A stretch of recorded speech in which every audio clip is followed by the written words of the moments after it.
Ok, Jesús, hermano, para, vino para liberarnos. Esta mañana yo quiero compartirte. El título del mensaje es verdaderamente libres. Jesús vino para hacernos libres, dice la palabra. Y quiero compartirte en Lucas, porque en Lucas habla una profecía que Jesús abrió este pergamino, esto que estaban, lo que hacían los judíos lo hacían periódicamente cuando ellos se reunían en las sinagogas. Dice la Biblia que Jesús, como buen judío, entró y se le dio la oportunidad, porque a cierta edad se les daba la oportunidad a los judíos para que se pararan al frente y leyeran una porción de la Escritura. No por casualidad, sino proféticamente, Jesús se le da a leer una profecía que estaba desde el Antiguo Testamento, que era la siguiente. Versículo 16 dice: vino a Nazaret, donde se había criado, dice, y en el día de reposo entró en la sinagoga conforme a su costumbre y se levantó a leer, dice.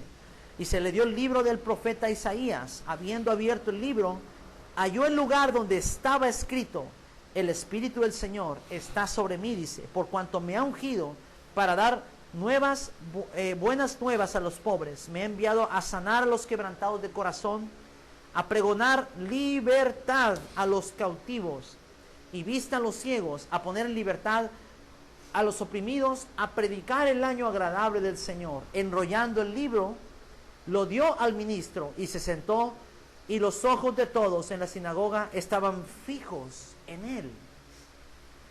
Es como, hermano, imagínate en ese momento cuando a Jesús se le da a leer, se le dio a leer esta profecía que hablaba de él. La Biblia dice que Jesús abrió esta profecía en el libro de Isaías. Y dice la Biblia: el Espíritu del Señor está sobre mí para hacer estas cosas. Hermano, cuando Dios te llame, hermano, a hacer un trabajo, el Señor no te va a mandar sin que te prepare o te traiga unción para poder hacer un trabajo en su nombre.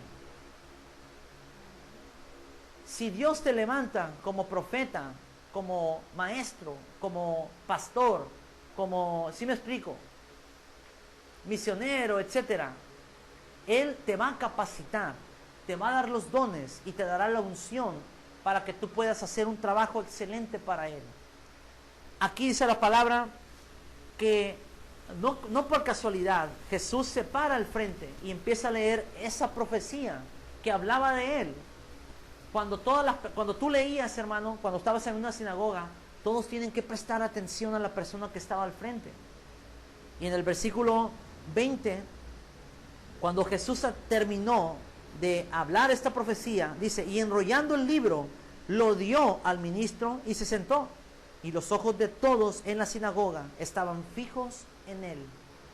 ¿Qué es lo que vieron estas personas, hermano, cuando Jesús terminó de leer esta profecía que hablaba de él? Jesús nunca dijo que en ese momento no, pero después sí lo dijo, que esa profecía hablaba de él. Toda la gente se le quedó viendo, hermano, porque en ese momento, hermano, cuando esa profecía se vuelve una realidad, hermano, mira, hermano, cuando una profecía de la Biblia se vuelve una realidad, tu corazón estalla en atención a lo que dice la palabra. Hay profecías en la Biblia que se han cumplido, que se están cumpliendo. Yo sé que tú, como cristiano, cada vez que ves un terremoto, un huracán, que ves un desastre, algo que está escrito en la palabra, yo sé que tú te acuerdas rápidamente de lo que dice la Biblia. Cuando tú ves una noticia, algo, lo que sea, yo sé que en tu corazón salta y el Señor te habla y dice: mira, yo ya lo había dicho. Está en la Biblia, esto está en la Biblia. No, está sucediendo. Ahora imagínate cuando estos judíos ven y escuchan esta profecía del Mesías. En el versículo 21 dice: y comenzó a decirles Jesús: hoy, dice, se ha cumplido esta escritura delante de vosotros. Dice. Increíble. Imagínate. Hoy le dice, se ha cumplido. Esto que acabo de leer se ha cumplido ahora mismo. Y dice la Biblia en el versículo 22, y todos daban buen testimonio de él. Estaban maravillados de las palabras de gracia que salían de su boca y decían, ¿no es este el hijo de José? Y él les dijo, sin duda me diréis este refrán, médico, cúrate a ti mismo, de tantas cosas que hemos oído que se han hecho en Capernaum, haz también aquí en tu tierra. Y añadió, de cierto digo, que ningún profeta es acepto en su propia tierra, ¿no? En el versículo que dice, hermano, en el versículo 18, dice, me ha ungido para dar buenas nuevas a los pobres, me ha enviado a sanar a los quebrantados de corazón, a pregonar libertad a los cautivos. La Biblia dice, hermano, que Jesús vino a traerte libertad a ti y a mí, porque estábamos cautivos, dice la Biblia.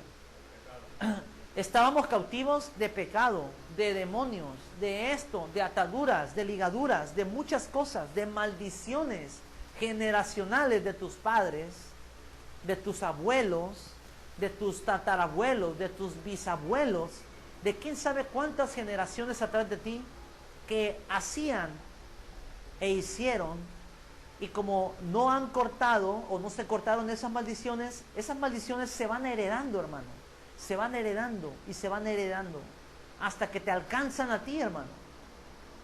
Por eso, hermano, si tú no sabes por qué te han acontecido ciertas cosas a tu vida, tienes que ver tu pasado, tienes que ver qué ha sucedido atrás, qué cosas te están persiguiendo para que tú hoy, dice Jesús, hoy se ha cumplido esta palabra, para que tú hoy, hermano, rompas con ese tipo de situación, dice la palabra. Ve conmigo a Lucas capítulo 13, versículo 2, hermano.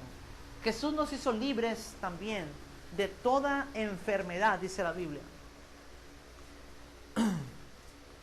La Biblia dice que por sus llagas nosotros hemos sido sanados, dice la palabra. Ahí en Mateo, en Lucas, en el capítulo 4, cuando Jesús lee esa porción de la profecía, dice la Biblia que él, dice que él ha sido enviado para sanar a los quebrantados de corazón. Toda enfermedad, hermano, primero toca el alma y después se manifiesta en el cuerpo. Lo vuelvo a repetir. Toda enfermedad, hermano, primero impacta y alcanza el alma del humano.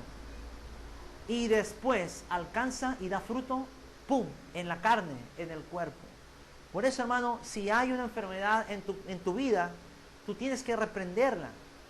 Porque tú no eres templo de enfermedades, tú eres templo del Espíritu Santo. Tú eres templo del Espíritu de Dios. Si hay alguna enfermedad, hermano, ora al Señor y pídele y Él te puede sanar. Porque es profético. Jesús apareció, dice, para liberar y, fíjate, no solamente para liberar de enfermedades, para sanarlas, erradicarlas y quitarlas. Quiero mostrarte un ejemplo de una persona que fue sanada y quiero que prestes atención a las palabras que Jesús declara sobre esta persona que Él sanó, que estaba enferma. En el versículo 12 dice la Biblia, bueno, vamos a ir al versículo 10. Enseñaba Jesús, dice, en una sinagoga en el día de reposo. Estoy en Lucas capítulo 13, versículo 10. Dice, y había ahí una mujer desde hacía, dice, 18 años, tenía espíritu de ¿qué? De enfermedad, dice, y andaba encorvada y en ninguna manera se podía enderezar. Me pauso y explico. La Biblia dice, hermano, que hay espíritus que provocan que tú te enfermes. Hay espíritus de enfermedad. Aquí dice la palabra eso. Hay espíritus que provocan enfermedades. Esta mujer, ¿cuántos años estaba enferma? 18 años. ¿Cuántas personas conocemos que están enfermas? Esas enfermedades crónico-degenerativas, diabetes, cánceres, ¿qué más? ¿Cuál otra? Hipertensión, que de hecho Juan Gabriel era hipertenso. ¿Cuántos sabían eso? Era hipertenso, problemas cardíacos, le había pegado una neumonía, otras cosas. Pero había un médico, ¿verdad?, que lo trataba él, lo estaba tratando por 7 años. Lo interesante que yo vi 2 días antes de que Juan Gabriel muriera, hermano, es que este médico le habían hecho una entrevista y él había dicho que todas las enfermedades que este artista tenía eran, ¿qué? Eran del alma, eran emocionales, ¿sí, verdad? Vimos la noticia. 2 días antes de que falleciera Juan Gabriel, este médico le hicieron una entrevista. Y este médico dijo, todas las enfermedades que tiene Juan Gabriel, dice, son emocionales, decía.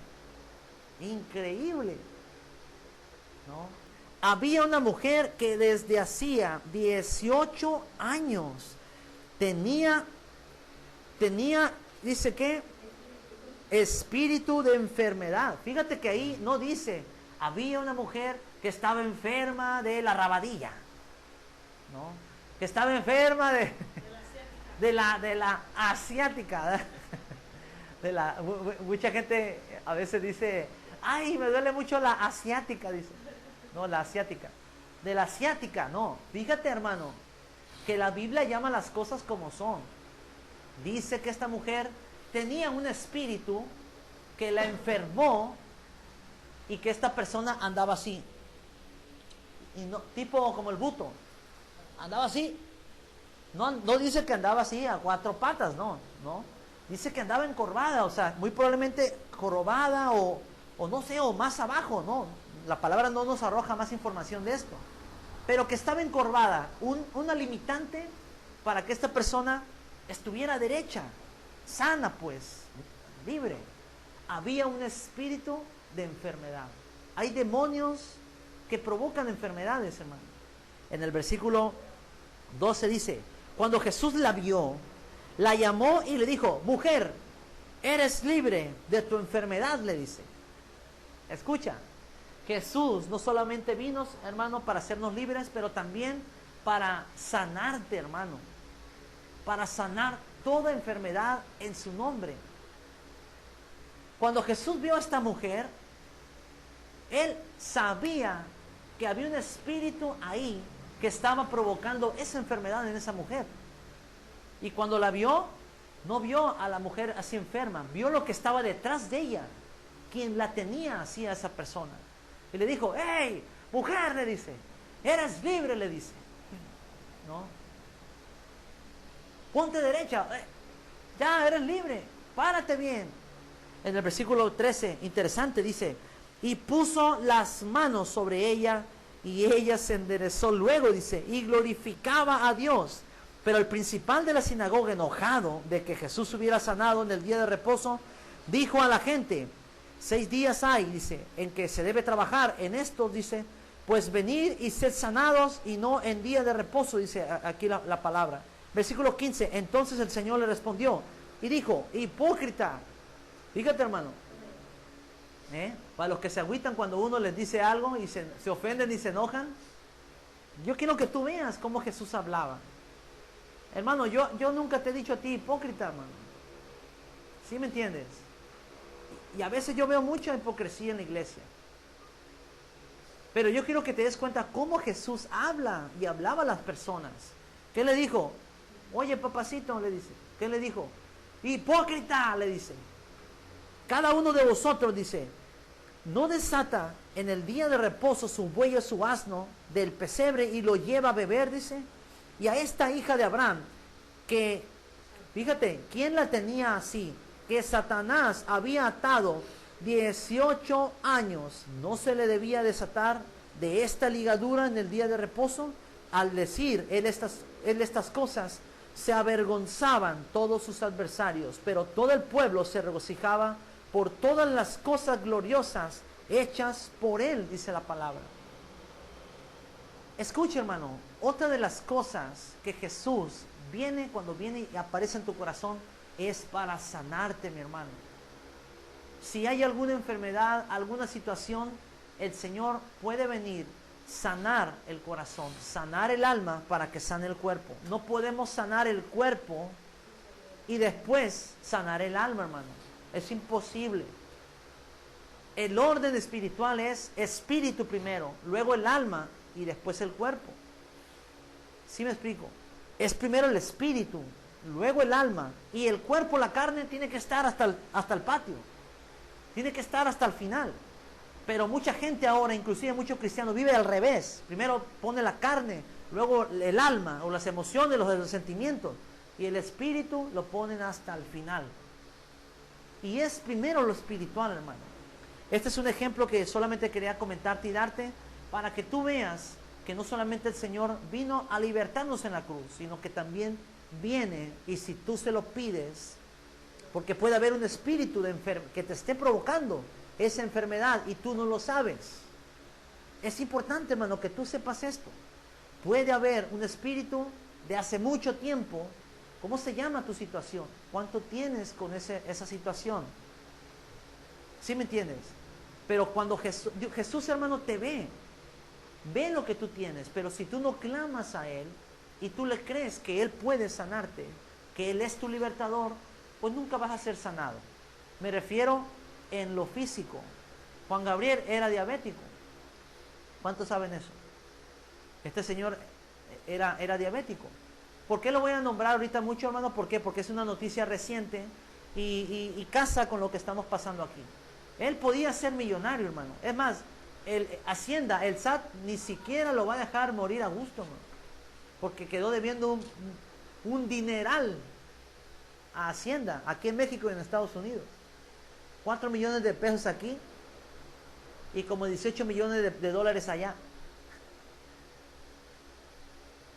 Para que veas, no se puede tener todo en la vida, no cabe duda, ¿no? Ve conmigo al Evangelio de Juan, capítulo 8. También el Señor Jesús, hermano, dijo que Él era la verdad. Cuando conoces a Jesús, entonces, hermano, dice la palabra, que tú vas a ser verdaderamente libre. La gente, hermano, que no conoce a Jesús, no puede ser libre al 100%. Se me hace que nos vamos a parar. Se me hace que nos vamos a tener que... En Juan capítulo 8, versículo 32, Jesús dijo que Él era la verdad. Jesús dijo, yo soy la verdad, yo soy el camino, la verdad y la vida. Nadie va al Padre sino por mí. No podemos ir a Jesús por María. Eso no es bíblico, no viene en la Biblia. Jesús nunca lo predicó. Si te fijas en los evangelios, María no es mencionada más que en las bodas de Canaán. Cuando María le dice a los que están sirviendo el vino, hagan todo, dice, lo que Él les diga. Es todo. Y el católico, hermano, no le hace caso ni siquiera a su María. Ni siquiera le hace caso a María. Porque María les está diciendo, a mí no vengan conmigo, hagan todo lo que Él les dice. ¿No? Así dice en la Biblia. Pero el católico no puede entender porque no lee la palabra y no obedece la palabra. Jesús en el versículo 32, hermano, dice lo siguiente. Capítulo 8, versículo 32 dice, y conoceréis la verdad, dice Jesús, y la verdad os hará libres. En el versículo 33 dice, le respondieron, linaje de Abraham somos, y jamás hemos sido esclavos de nadie. ¿Cómo dices tú que seréis libres? La persona, hermano, que no está en Jesús, no conoce a Jesús, no le sigue, no le obedece, no le ama, esa persona está en una esclavitud profunda. Esa persona está en esclavitud. Aún, hermano, yo conozco cristianos que se dicen ser cristianos que yo los veo que están en esclavitud. Tienen una ceguera espiritual de alguna manera. No logran discernir lo que es bueno de lo que es malo, porque hacen lo que les conviene.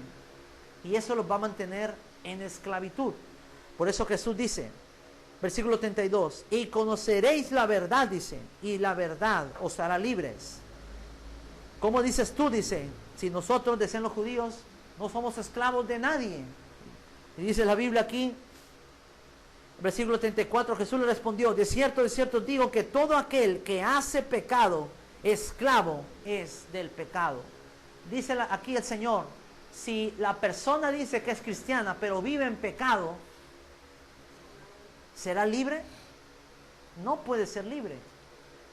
Aunque venga a la iglesia, aunque predique aquí al frente, aunque predique en su trabajo, aunque haga muchas cosas, aunque esté en la alabanza, aunque lea la palabra, ayune, etc. Si esa persona, mi hermano,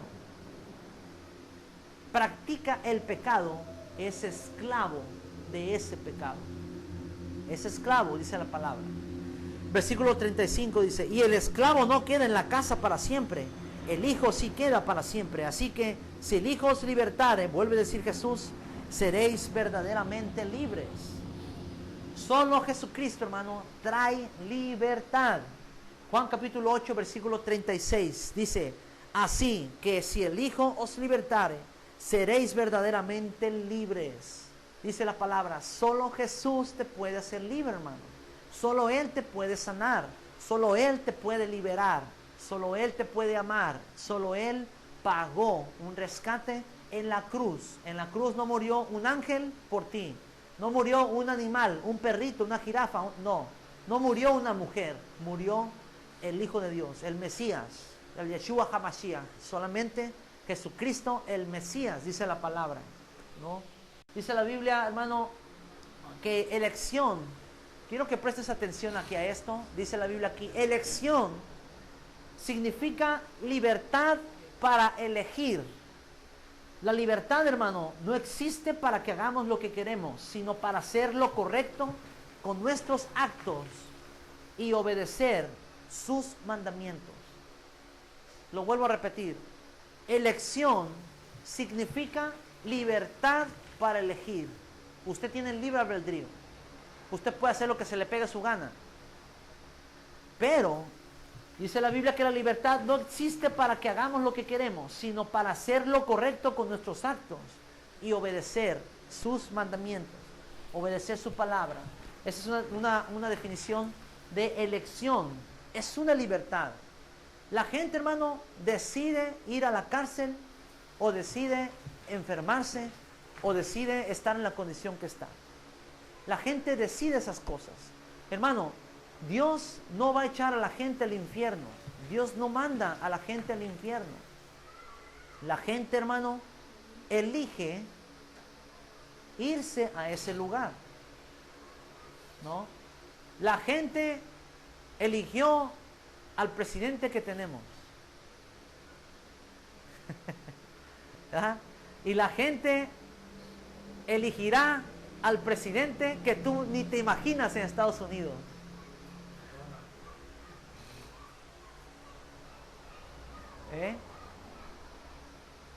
No te imaginas quién va a ganar, hermano, en noviembre.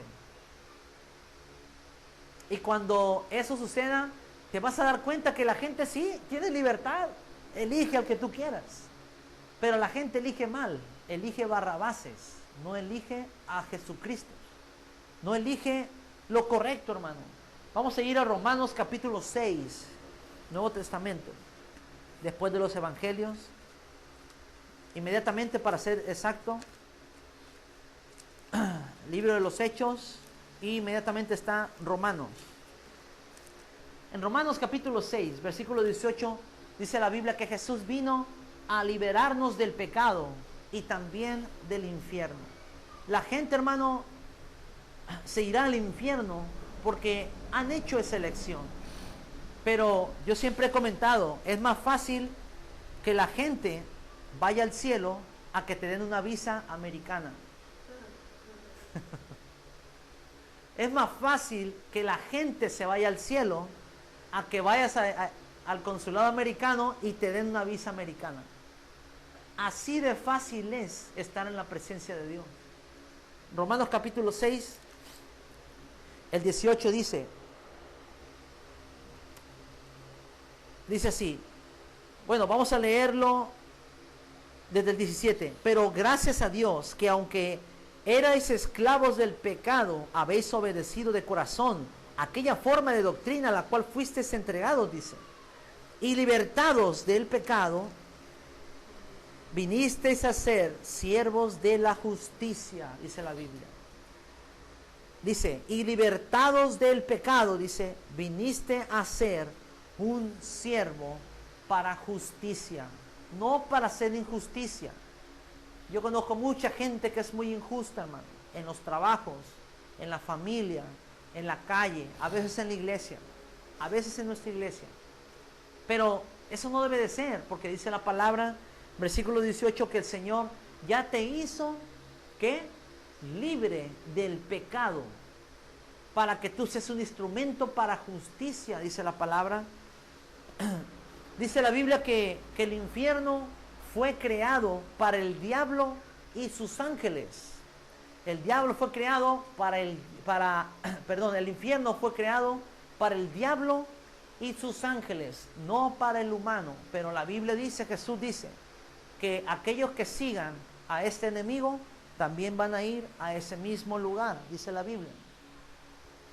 Según de Timoteo, capítulo 2, versículo 25, dice la Biblia, hermano, que el diablo tiene un lazo. ¿Te acuerdas ahorita la mujer encorvada? Jesús, ¿qué le dijo? Que tenía una atadura, una ligadura. Esta mujer, que es espíritu, le tenía a esta mujer. Había una atadura o una ligadura. La Biblia dice, hermano, que el diablo les tiene un lazo a aquellos que no conocen la verdad. Por eso es bien importante que usted lea su Biblia. Por eso es bien importante que venga a la iglesia, para que usted conozca, sea constante, para que usted conozca, hermano, la verdad, dice la palabra. Dice en este texto en la Biblia, en el libro de Timoteo, que hay personas que tienen lazos. La palabra lazo es como una red, es como una trampa que tiene la persona.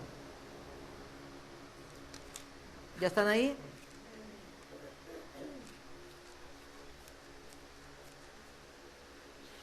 Dice, segunda de Timoteo, capítulo 2, versículo 25, dice, que con mansedumbre corrija a los que se oponen, por si quizá Dios les conceda que se arrepientan para conocer la verdad, dice.